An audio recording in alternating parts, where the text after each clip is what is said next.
என்ன அப்படின்னா, இப்போ ஒரு சிலர் அப்படிங்கிறத விட, இப்போ நம்ம ஸ்டூடண்ட்ஸ் அப்படின்னு எடுத்துக்கிட்டாலும் சரி, இல்ல ஒரு கரெக்ட்டான பீப்பிள் அப்படின்னு எடுத்துக்கிட்டாலும், ஒரு இடத்துல பிராக்டிஸ் வாங்குறாங்க அப்படின்னா, பல மாதங்கள், பல வருஷங்கள் அப்படியே கரெக்ட்டா ஃபாலோ பண்றாங்க. ஆனா, இப்போ சிலர் என்ன பண்றாங்க அப்படின்னா, தேடி தேடி ஓடிட்டே இருக்காங்க இல்லையா? இப்ப திடீர்னு ஒரு இடத்துல ஒரு 10 நாள் ஒரு பிராக்டிஸ் எடுக்கிறேன். ஒரு சிலர் திடீர்னு 3 நாள்ல உங்க வாழ்க்கைய மாத்தலாம்னு சொன்னா, அந்த 3 நாளைக்கு ஒரு பிராக்டிஸ். மறுபடியும் 11 நாள்ல உங்க வாழ்க்கைய மாத்தலாம் அப்படின்னா, அப்படி ஒரு பிராக்டிஸ் அப்படின்னு போயிட்டே இருக்கும்போது, இதனால கான்சிக்வென்சஸ் அப்படிங்கிறது ஏற்படுமா? உடல், மனம் அப்படிங்கிறது. இப்போ அதே மாரி உடல், மனம் அப்படிங்கிறத தாண்டி இந்த பிராக்டிசஸ் அப்படிங்கிறதே ஒரு எனர்ஜி ரிலேட்டடான வொர்க்குங்கும்போது, அந்த எனர்ஜி பாடியிலயும் ஏதாவது அடி வாங்குமா? ஓகே. இது ரொம்ப நல்ல ஒரு கேள்வி. அது இல்லாம இன்னைக்கு காலகட்டத்துக்கு ரொம்ப ரொம்ப முக்கியமா தேவைப்படக்கூடிய ஒரு கேள்வி. முன்னொரு காலத்துலலாம் பார்த்தீங்க அப்படின்னா, ஒரு ஒரு ஸ்டூடெண்ட் ஒரு குருகுலத்துக்குள்ள போனாரு அப்படின்னா, அவங்க அது எல்லாத்தையும் தேர்ச்சியாயி வெளியே வர வரைக்கும் ஒரு 12 வருஷமோ, 13 வருஷமோ, 15 வருஷமோ ஒரே குருக்கு கீழே மட்டும்தான் இருந்து எல்லா விஷயங்களையும் கத்துட்டு வருவாங்க. அந்த குரு என்ன பண்ணுவாரு அப்படின்னா, ஒரு சில விஷயங்களை நீ அங்க போய் கத்துக்கிட்டு வா, இங்க போய் கத்துக்கிட்டு வான்னு கத்துக்க அனுப்புவாங்க. அப்ப அங்க போற இடத்துல அந்த சிஷ்யர்கள் என்ன சொல்லுவாங்கன்னா பெருமையா, நான் இந்த குருவோட வம்சத்துல வரவன், இந்த குருவோட குருகுலத்துல இருந்து உங்ககிட்ட கத்துக்க வந்திருக்காங்கும் போது மரியாதையே தனித்துவமா இருக்கும். இது நம்ம ஸ்டூடெண்ட்ஸுமே நிறைய பக்கம் என்கவுண்டர் பண்ணியிருக்காங்க இந்த விஷயத்த. ஒரு சில விஷயங்கள் நடக்கணும் அப்படின்னா நம்மளை மீறி இருக்கிற சில சக்திகளோட உதவி நமக்கு தேவைப்படும். அப்போ என்ன பண்ணுவாங்க அப்படின்னா, நம்மளுடைய சில விஷயங்களை நான் சில சொல்லி கொடுத்துருக்கேன். இந்த மாதிரி பயன்படுத்துனீங்க அப்படின்னா ஆட்டோமேட்டிக்கா அந்த இடத்துல வேலை நடக்கும் அப்படின்னு. யாருக்கெல்லாம் சொல்லி கொடுத்துருக்கேன்னா, ஜென்யூனா எங்கேயுமே ஓடாம ஒரே இடத்துல மனம் அலைபாயாம நிற்கும் பார்த்தீங்களா, அந்த மனம் என்னும் குரங்கு அடங்கி நிற்கிற ஸ்டூடெண்ட்ஸ் எல்லாம் இருப்பாங்க இல்லையா, அவங்களுக்கு இந்த விஷயங்களை சொல்லி கொடுத்துருக்கேன். ஏன் எங்களுக்கெல்லாம் சொல்லி தரல அப்படின்னு நீங்க சிலது கேட்டீங்கன்னா, அதுக்கானதுதான் இப்ப நான் கொடுக்குற பதில்.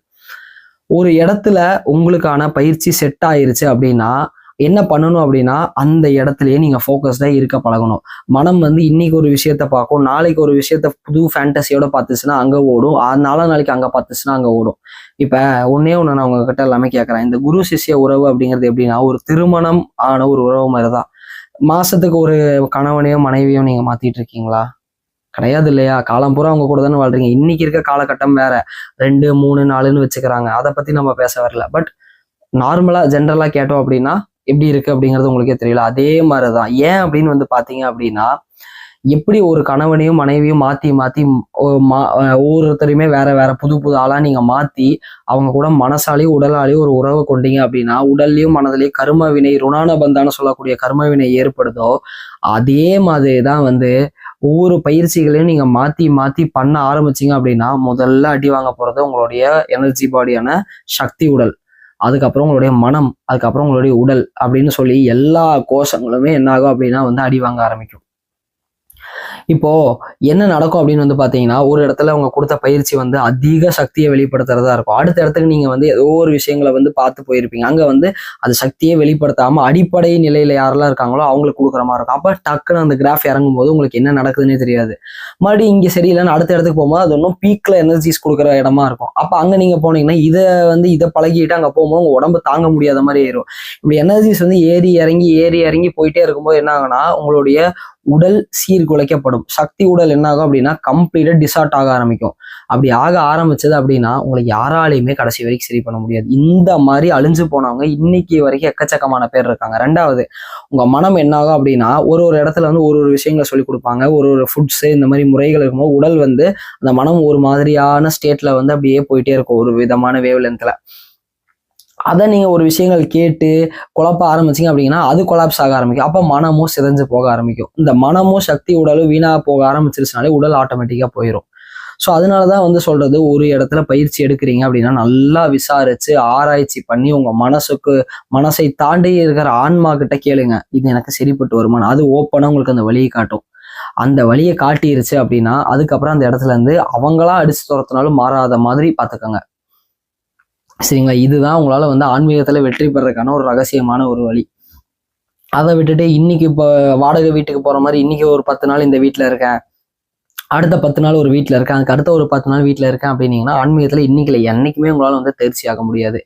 என்னைக்குமே பாத்தீங்கன்னா ஒரு பயிற்சி எடுக்கிறீங்க அப்படின்னா ஒரு குருகுலமா அது இருக்கணும்.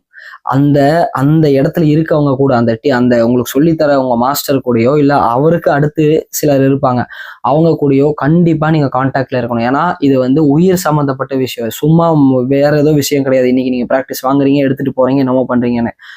ஒருத்தரோட உயிர் சம்பந்தப்பட்ட விஷயம். அந்த விஷயங்களை நீங்க தான் வந்து திரும்ப திரும்ப அவங்க கிட்ட கேட்டு எப்படி வந்து இதை பண்ணணும், சரியா இருக்கா என்னதுன்னு கேட்கணும். அதுக்குன்னு டெய்லி கேட்கக்கூடாது, அதையும் நான் சொல்லிடுறேன். இப்போ நீங்க சொல்லிட்டீங்கிறதுக்காக டெய்லி எல்லாத்துக்கும் போய் கேட்கறேன்னா அது வேலைக்கு ஆகாது.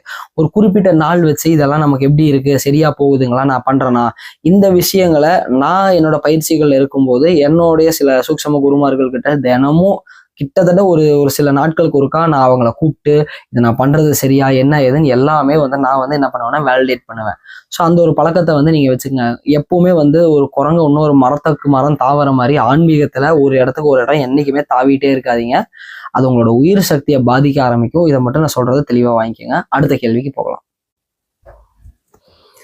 அடுத்த கேள்வி என்ன அப்படின்னா, ஆரம்பத்துல ஆன்மீகத்துக்குள்ள வரும்போது தெளிவா தான் இருக்கு, எல்லாமே ஒரு பெர்ஃபெக்டான ஸ்கெட்ச்குள்ள போற மாதிரி இருக்கு, இப்போ அப்படியே நல்லா போயிட்டு இருக்கு. திடீர்னு ஒரு ஒரு சர்டன் டைமுக்கு அப்புறம் கன்ஃபியூஸ்டா இருக்கு.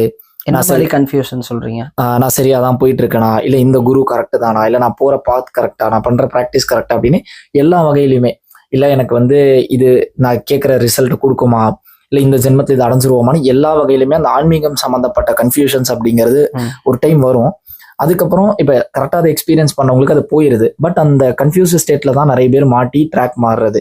ஸோ அந்த கன்ஃபியூஸ் ஸ்டேட்டை எப்படி மேனேஜ்? ரொம்ப சிம்பிளா உங்ககிட்ட ஒரு கேள்வி கேட்கறேன். ஒரு பரீட்சைக்கு போறீங்க, எக்ஸாம் பேப்பரை வந்து அங்க கொண்டு வந்து முன்னாடி வைக்கிறான். அப்போ அந்த பேப்பரை பார்த்தோன்னே நீங்க பாஸ் ஆயிருவீங்களா ஃபெயில் ஆயிருவீங்களா உங்களுக்கு எதனால தோணும்? இதுக்கு மட்டும் பதில் சொல்லுங்க. அது வந்து நான் அந்த படிச்சிருக்கிற கான்ஃபிடன்ஸ் பொறுத்து. நீங்க எப்படி படிச்சிருக்கீங்களோ அதை பொறுத்தானே உங்களோட மார்க் டிட்டர்மைன் ஆகும். எக்ஸாம் பேப்பரை வச்சு டிட்டர்மைன் ஆகாதல்ல. ஆமாங்க, அவ்வளவுதான் பதில் அதுக்கு. இப்போ நான் அதை எக்ஸ்பிளைன் பண்றேன். நீங்க எல்லாரும் என்ன கேக்குறீங்க அப்படின்னா, நான் பண்ற ப்ராக்டிஸ் வந்து நான் நினைக்கிற ரிசல்ட்டை கொடுக்குமா அப்படின்னு கேக்குறீங்க. எந்த பயிற்சியா இருந்தாலும் நீங்க எந்த அளவுக்கு அதை பண்றீங்களோ அந்த அளவுக்கு தான் அதோட ரிசல்ட் கண்டிப்பா கொடுக்கும். சரிங்களா? இப்ப இருக்கிற எல்லாத்துக்குமே ஒரு மைண்ட் செட் என்ன அப்படின்னா, இந்த ஃபாஸ்டா இருக்கிற உலகத்துல எல்லாமே ஃபாஸ்டா கிடைக்கணும்னு நினைக்கிறாங்க. இன்னைக்கு வரைக்குமே ஒரு குழந்தை பிறக்கறதுக்கு சராசரியா 7 to 10 மாசம் ஆகுது. அது யாராவது 2 மாசத்துல பிறக்க வச்சு காட்டியிருக்காங்களா? கிடையாது இல்லையா? அதே மாதிரிதான் ஆன்மீகமும் இதுக்குள்ள இருக்கிற அந்த பயிற்சிகளும். இது எல்லாத்தையும் நம்ம ஃபாஸ்ட் ஃபார்வர்ட் பண்ணலாம். ஆனா பண்ணா நீங்க தாங்குவீங்களா அப்படிங்கறத முதல்ல யோசிங்க.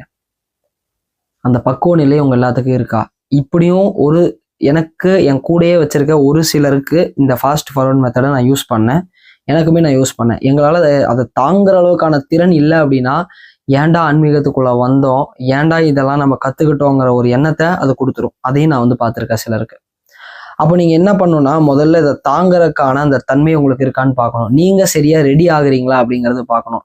இது வந்து ஏன் வந்து நடுவுல இது வந்து உங்களுக்கு வந்து நல்லா போற ஆன்மீகம் வந்து சந்தேகத்துக்குள்ள ஏற்படுத்துது அப்படின்னா, இது மனம் ஏற்படுத்துற ஒரு மாய விளையாட்டு. நீங்க என்னதான் ஒரு காஸ்ட்லியான காரை வாங்கணும்னு போனாலும் கொஞ்ச நாள் கழிச்சு இந்த கார் ஏன்டா வாங்கணும்னு உங்களுக்கு தோணும். இது நல்லா இருக்குமா அப்படிங்கிறது தோணும். இதெல்லாம் ஏன் நடக்குது அப்படின்னு வந்து பாத்தீங்கன்னா, மனம் ஒரு விஷயத்துல இருந்து ஒரு விஷயத்துக்கு ஓடிக்கிட்டே இருக்கும். நான் சூஸ் பண்ணது சரிதானா, நான் சூஸ் பண்ணது கரெக்டு தானா அப்படிங்கிறது. ஏன்னா மனம் வந்து யாருக்கு வந்து எனக்கு இதோட போதும்பா, போதும் என்ற மனமே பொன் செய்யும் மனம் அப்படிங்கிற ஒரு பழமொழி இருக்கு. சரிங்களா? அந்த பொன் செய்யும் மனம் இல்லாத எல்லாத்துக்குமே என்ன ஆகும் அப்படின்னு வந்து பாத்தீங்கன்னா, நான் சூஸ் பண்ணது சரியா, அது எந்த விஷயமா வேணாலும் இருக்கட்டும், நான் கரெக்டாக தான் சூஸ் பண்ணியிருக்கேனா, இல்லை வேற சூஸ் பண்ணியிருக்கணுமா, அவசரப்பட்டுட்டனோ, இப்படி எல்லாம் தோணிக்கிட்டே இருக்கு அப்படின்னா இது ஆன்மீகத்துல ரிஃப்ளெக்ட் ஆகும் உங்களுக்கு. ஏன்னா இத்தனை வருஷம் இப்படிதான் உங்க வாழ்க்கையை வாழ்ந்திருக்கீங்க. என்னதான் உங்க ஆன்மா வந்து உங்களுக்கு இதுதான் உனக்கான இடம்னு சொன்னாலும் அப்பப்போ உங்களுக்கு இந்த எண்ணம் தோணுது அப்படின்னா உங்க மனத்தை நீங்க இன்னும் பக்குவப்படுத்தலை அப்படிங்கிறது அர்த்தம். அப்போ அது எப்படி பக்குவப்படுத்தணும் அப்படின்னு வந்து பாத்தீங்கன்னா, ரொம்ப சிம்பிளான வழி, பயிற்சிகளை இன்னும் தீவிரப்படுத்துங்க. அது தீவிரப்படுத்த என்ன ஆகும்னா, இந்த ப்ராக்டிசஸ் வந்து உங்களுக்கு ரிசல்ட் கொடுக்க ஆரம்பிக்கும். அந்த ரிசல்ட் கொடுக்க என்ன ஆகும்னா உங்க மனம் ஆட்டோமேட்டிக்கா ஆஃப் ஆக ஆரம்பிக்கும். ஏன்னா மனதை பொறுத்த வரைக்கும் அதுக்கு வந்து ஒரு வேலிடேஷன் கண்ணில் காட்டினா வந்து போதுமானதா இருக்கும். இது நடந்திருக்கு. அப்போ அது என்ன பண்ணும் அப்படின்னா, இது வந்து எது பண்ணாலும் நடந்திருக்கும்பா அப்படி இப்படின்னு அது பேச ஆரம்பிக்கும். அந்த டைம்ல நீங்க உங்க மனசை வந்து எப்படி பக்குவமாக கையாளுறீங்க அப்படிங்கிறத பொறுத்து உங்கள் மனம் அடங்குதா இல்லையாங்கிறது அது உங்கள் கையில் இருக்குது. ஒன்ஸ் உங்கள் மனம் ஆஃப் ஆக ஆரம்பிச்சிருச்சு அப்படின்னா இந்த ரிசல்ட்ஸ் பற்றின கவலை உங்களுக்கு இருக்கவே இருக்காது. நீங்கள் ஒழுங்காக ப்ரிப்பேர் பண்ணி போய் எக்ஸாம் எழுதுனீங்க அப்படின்னா அந்த இடத்துல வந்து மார்க் உங்களுக்கு 90லேருந்து 100 வர்றது ரொம்ப எளிமையாக இருக்கும். அதை யாராலையும் தடுக்க முடியாது. நான் அறகுறையாக தான் ப்ரிப்பேர் பண்ணிட்டு போய் எழுதுவேன், ஆனால் நான் நினச்ச மார்க் எனக்கு வரணும் அப்படின்னு கேட்டிங்கன்னா யார் உங்களுக்கு போடுவா? ஸோ நான் சொன்னதை கொஞ்சம் சிந்திச்சு பாருங்க. நீங்கள் வந்து சரியான முறையில் உங்களோட பயிற்சிகளை மேற்கொள்றீங்களா அப்படிங்கிறத பாருங்க. டெய்லி ஒரு 10 நிமிஷம் நீங்கள் ப்ராக்டிஸ் பண்ணால் போதும்னு நினைக்கிறீங்களா? அட்லீஸ்ட் அந்த 10 நிமிஷமாவது நீங்கள் எல்லாரும் ஒழுங்காக பண்ணுறீங்களா அப்படிங்கிறத யோசிச்சுக்கோங்க. அதுவே நம்ம பண்ணுறதில்ல. அப்போ என்ன பண்ணணும் அப்படின்னு வந்து பார்த்தீங்கன்னா, ஒரு நாளைக்கு குறைஞ்சது நான் என்னோட ப்ராக்டிசஸ்ல இருக்கும்போது உண்மையை சொல்லணும் அப்படின்னா 7 மணி நேரத்துக்கிட்ட நான் பண்ணியிருக்கேன் ஒரு நாள். ஒரு நாளும் உங்களை நான் வந்து அவ்வளோ நேரம் பண்ணுங்கன்னு சொல்ல, அட்லீஸ்ட் ஒரு நாளைக்கு ஒரு 1 மணி நேரம் 1.5 மணி நேரமாவது கொடுக்கறதுக்காக பாருங்க. 3 மணி நேரம் கொடுத்தா ரொம்ப உத்தமமாக இருக்கும்.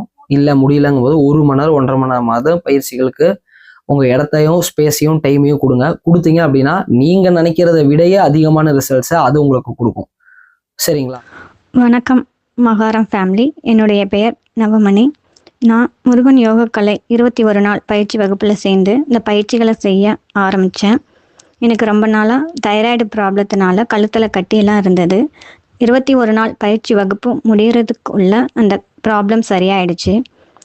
அதுக்கப்புறம் நம்ம யார், இறைவனை யார், ஆன்மான என்ன, நம்ம இந்த உலகத்தில் வாழும் காலத்தில் உடல் ஆரோக்கியத்தோடையும் மன நிம்மதியோடையும் வாழ்கிறது எப்படி, இது போன்ற பல விஷயங்களை எனக்கு புரிய வச்ச விஷ்ணு பிரதருக்கும் பயிற்சி வகுப்புகளில் எங்களை வழிநடத்திய அட்மின் பிரதருக்கும் என்னுடைய ஆத்மார்த்தமான நன்றிகள். சர்வமும் சிவமயம்.